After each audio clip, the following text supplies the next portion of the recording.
한나는 자식이 없기 때문에 그 자식이라고 하는 기도 제목을 안고 성전에 올라가서 피눈물 나는 기도를, 이 가슴을 통곡하는 그 마음을 하나님과 동하는 그런 기도를 드렸습니다. 자, 그 기도의 결과로 드디어 사무엘이라고 하는 아들을 얻었어요.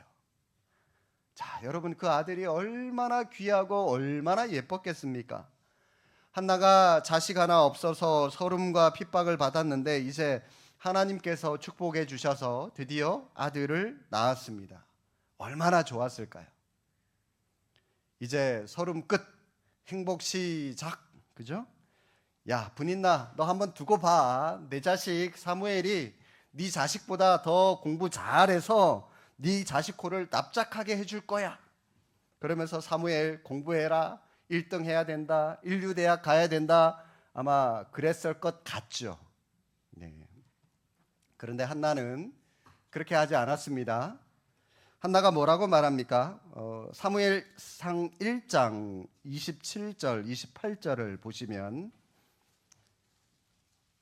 한나가 이렇게 기도합니다. 이 아이를 위하여 내가 기도하였더니 내가 구하여 기도한 바를 여호와께서 내게 허락하신지라. 그러므로 나도 그를 여호와께 드리되 그의 평생을 여호와께 드리나이다.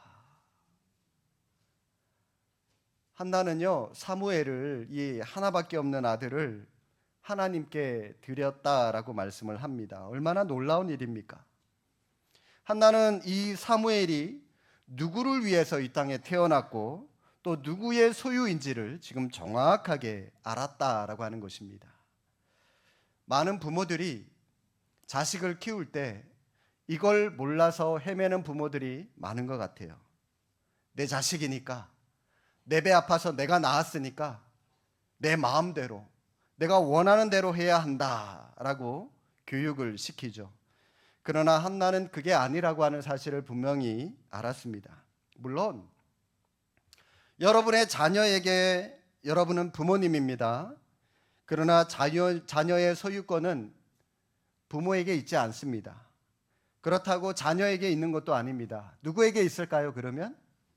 예, 감사합니다. 여러분의 자녀가 진정한 그리스도인이라고 한다면 그들에 대한 소유권은 당연히 하나님께 있는 것입니다.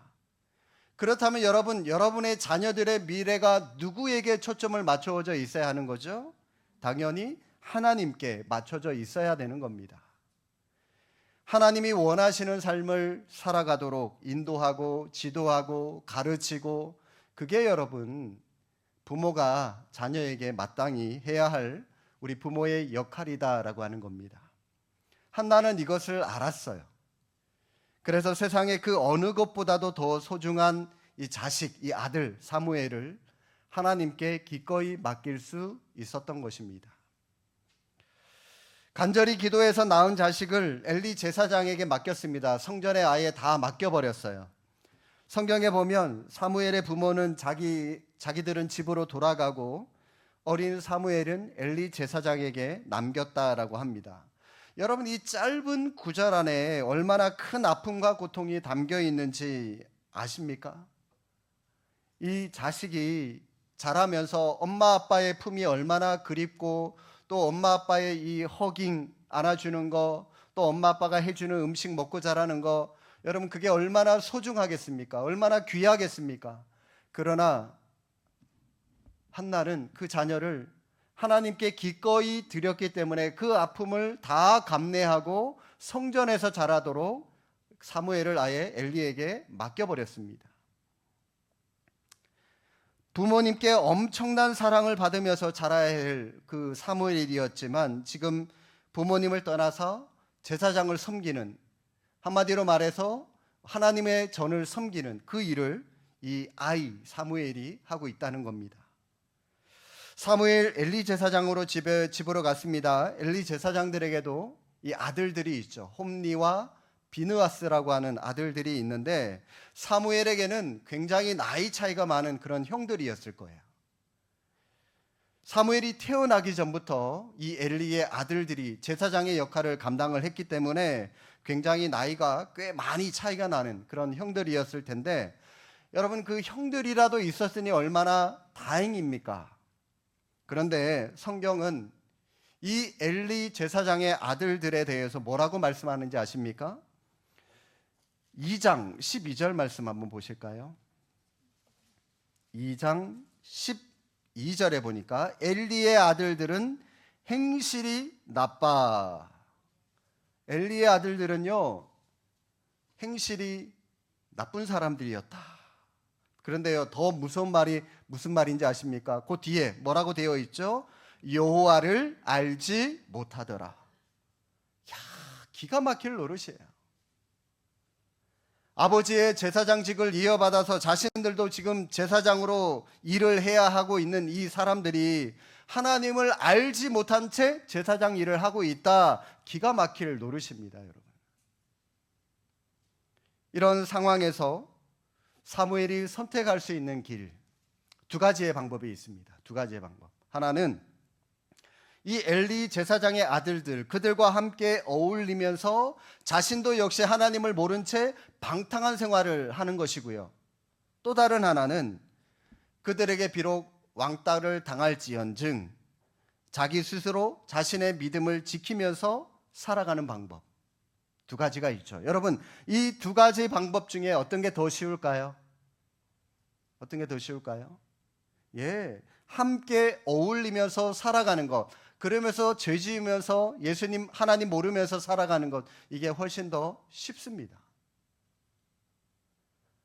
제가 예전에 이 청소년들하고요, 이 청년부를 맡아서 지도할 때 이 청년들 아이들 상담을 많이 해줬습니다.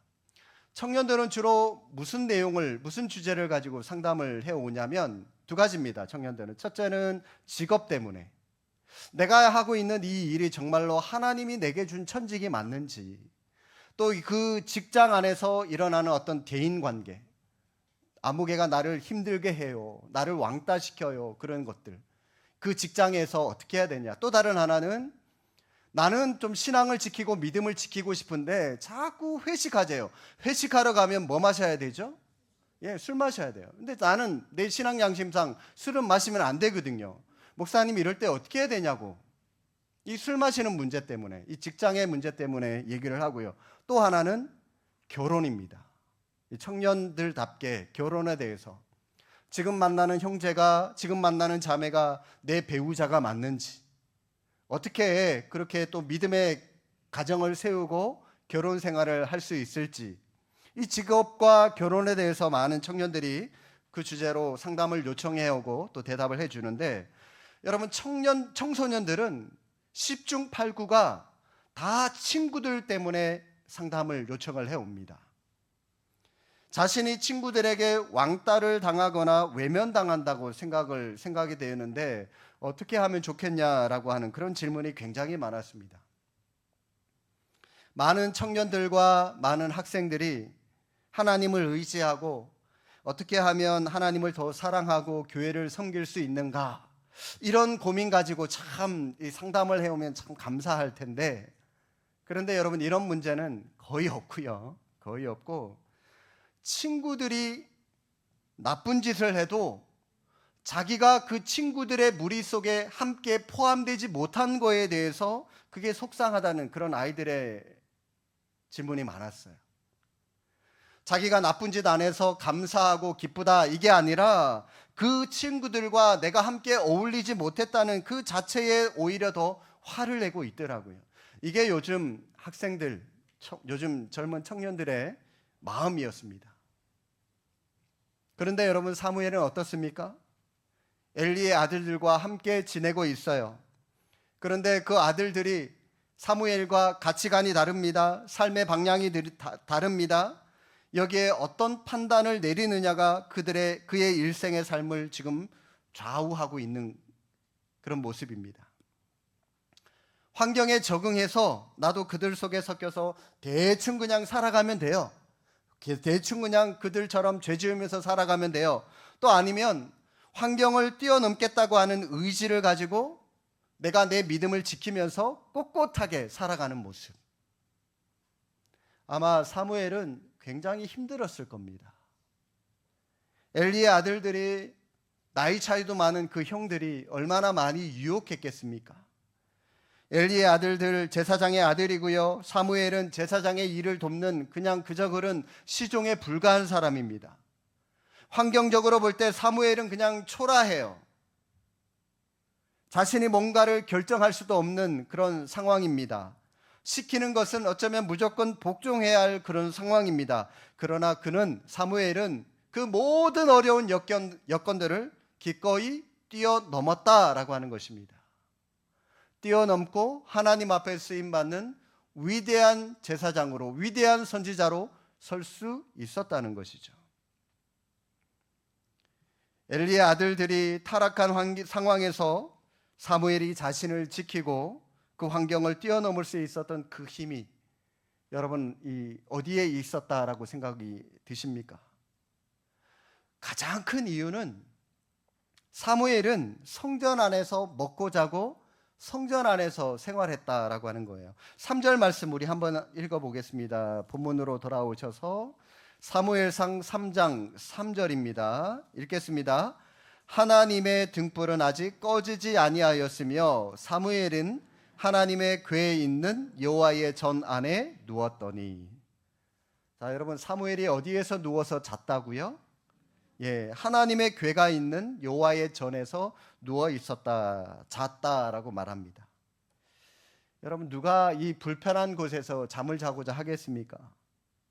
단 1시간을 자더라도 편안한 침대에 가서 편안하게 숙소에 가서 자고 싶지. 그런데요, 사무엘은 하나님의 전에서 잠을 자고 있었다라고 말합니다. 요즘처럼 여러분 이 즐길 것이 많고 놀 것이 많은 이 시대에 주일날 우리 젊은 사람들 누가 교회에 오고 싶어 하겠습니까? 날씨가 좋으면 온 가족이 놀러 가고 싶죠. 아니면 그냥 집에서 편히 하루 종일 낮잠이나 자면서 일주일 동안 일한다고 바빴는데 밀린 거 그냥 육신적으로 그냥 푹 쉬어야죠. 누가 교회에 와서 이렇게 앉아있고 싶겠냐고요. 어느 대학교에서 설문조사를 한번 한 적이 있어요. 당신은 언제 가장 행복합니까? 라고 하는 질문이었는데요. 1등이 뭔지 아세요? 여러분은 언제 가장 행복하십니까? 동일하게 한번 질문해 볼까요? 자, 대학교라고 그랬어요. 우리 요즘 청년들 언제 가장 행복한지 아십니까? 1등이 뭐냐면 맛있는 거 먹을 때 가장 행복하다. 여러분도 그런가요? 네. 2위는 잠잘 때, 3등은 휴강할 때, 4등은 생각보다 수업이 빨리 끝났을 때 가장 행복했다. 설교 빨리 맞춰 드릴게요. 네. 여러분 주일에 먹고 자고 놀지 왜 교회에 나오고 싶어 하는 사람들이 있겠습니까? 그런데요, 사무엘이 성전 안에서 있었다라고 하는 것은 그의 인생에 있어서 가장 탁월한 결단과 지도자가 되게 했던 그런 내적인 힘이 될 수 있었다는 것입니다. 사무엘이 성전 안에 있으면서 그가 가장 많이 했던 것이 무엇일까요? 여러분 교회 안에 한번 하루 종일 있어 보세요. 교회 안에서 여러분들 하루 종일 할 수 있는 게 뭘까요? 핸드폰 빼고요. 핸드폰 빼고. 교회에서 핸드폰 하는 사람 있을 수 있겠지만 아무래도 교회에 앉아 있으면 성경책이 제일 많이 보이죠. 그러면 다른 때 앉아 있는 것보다도 아무래도 성경을 많이 읽게 될 거고요. 성경책이 없으면 기도라도 가장 많이 하게 되겠죠. 마찬가지로 사무엘은 성전에서 누구보다도 말씀을 가장 많이 읽었을 것이고 또 자연스럽게 그곳에서 기도도 많이 했을 겁니다. 본인이 실어두어 들을 수밖에 없는 것이 말씀이고요. 할 수밖에 없는 것이 기도밖에 없었을 것입니다. 이것이 바로 사무엘을 사무엘 되게 만들었던 것이고요. 사무엘은 그냥 대충 그냥 만들어지는 거 아닙니다. 사무엘은 이런 훈련들을 통해서 성전 안에서 사무엘이라고 하는 위대한 선지자로 만들어지게 된 겁니다. 우리가 살아가면서 누구를 만나느냐, 또 내가 어디에 있느냐 굉장히 중요합니다. 부모가 음악을 좋아하면 자식들도요 음악을 좋아하게 되고요. 또 더 나아가서 그 음악을 직업으로 하는 경우가 많습니다. 자기가 싫어도 그 속에 있기 때문에 자기도 모르게 그 속으로 들어가게 되는 겁니다. 마찬가지로 우리가 교회에 나오는 것이 지겹고 힘들고 때로는 귀찮고 어렵더라도 나오기만 하면 우리는 조금씩 하나님과 가까워지는 삶을 살아갈 수가 있는 것입니다. 그래서 여러분뿐만이 아니라 여러분 자녀에게 부탁드리고 싶은 것이 있는데, 여러분, 우리가 교회 생활을 하다 보면 우리가 어떻게 이 서로의 마음을 다 맞추고 또 교회에서 하는 행사들이, 일들이 다 좋은 일들만 있을 수 있겠습니까? 내 마음에 들지 않는 일도 있을 수 있죠. 내 마음에 들지 않는 사람도 있을 수 있겠죠. 그러나 미워지면 미워하시고요. 또 그 일이 싫으면 싫어하십시오. 마음껏 미워하고 마음껏 싫어하십시오. 그런데 그런 일이 있다 할지라도 절대로 교회는 떠나지 마십시오. 이 말씀만은 꼭 드리고 싶습니다. 교회를 옮긴다고 해결될까요? 해결되지 않아요. 아무개 집사 꼴 보기 싫어서 교회를 옮기면 당장은 해결될 것처럼 보이지만, 제가 수도 없이 말씀을 드리죠. 다른 교회 옮겨봐요. 그러면 그 아무개 집사 똑같은 인간이 그 교회도 또 있어요. 이거는 틀림없는 진리입니다. 그렇기 때문에 여러분, 교회 찾아다닐 때 너무 완벽한 교회 찾아다니지 마십시오. 이 지구상에 완벽한 교회 있을까요? 있을까요? 없을까요? 예, 어떻게 아세요? 이 지구상에요, 완벽한 교회는 없습니다. 설령 완벽한 교회가 있다 할지라도 완벽하지 않은 내가 그 교회에 등록하는 순간 그 교회는 완벽하지 않은 교회가 되는 겁니다. 죄인들이 모인 곳이다 보니 여러분, 완벽한 교회는 이 땅 가운데 있을 수 없습니다. 그래도요, 뭐 어떤 게 마음에 들지 않아서 신앙생활 못하겠다, 그때 뭐 옮기시는 것도 잠깐의 해결 방법이 될 수 있겠습니다만은, 교회를 옮기더라도요, 절대로 옮기는 거는 좋지만 절대로 교회를 떠나지 말라는 겁니다. 여러분, 우리 신방을 가다 보면 우리의 자녀들 상처받고 해서 우리 교회뿐만이 아니라 이전에 사역했던 교회들도 마찬가지예요. 교회 안에 상처받은 것 때문에 교회를 떠나는데, 뭐 옮기는 거는 괜찮은데 아예 교회를 등지고 하나님을 등진 그런 자녀들을 너무 많이 보기 때문에 제가 안타까워서 높아심에 여러분들에게 말씀드리는 겁니다. 가까운 교회라도 나가라고 제발 좀 떠미십시오. 제발. 그 사람 때문에 내가 교회를 나가지 않고 포기하면 결국 나만 손해보는 것이고 내 영혼만 망가지는 겁니다, 여러분. 우리 중에 아마 이 생선을 싫어하시는 분 있을지 모르겠습니다. 재작년에 제가 부임하고 그 이듬해에 우리 교회 주문진으로 한번 1일 정도 야유회를 가지 않았습니까? 점심 식사를 선정을 해야 되는데 생선을 못 드시는 분들 때문에 나름 이 고심을 했는데, 그래도 뭐 바닷가에 갔기 때문에 회를 먹어야 됩니다 해서 일단은 횟집으로 일단 추진을 하기는 했습니다. 아마 우리 가운데 회를 싫어하시는 분들은 속에서 뭐 어떤 회가 받지 않아서 못 먹는 그런 분도 계시겠지만, 아마 대부분들은 어렸을 때부터 이 해산물을 많이 먹어보지 못했기 때문에 먹지 못하는 분들도 많을 겁니다. 대표적으로 여러분, 이 홍어회 같은 거 있죠. 좋아하시는 분 계신가요? 네.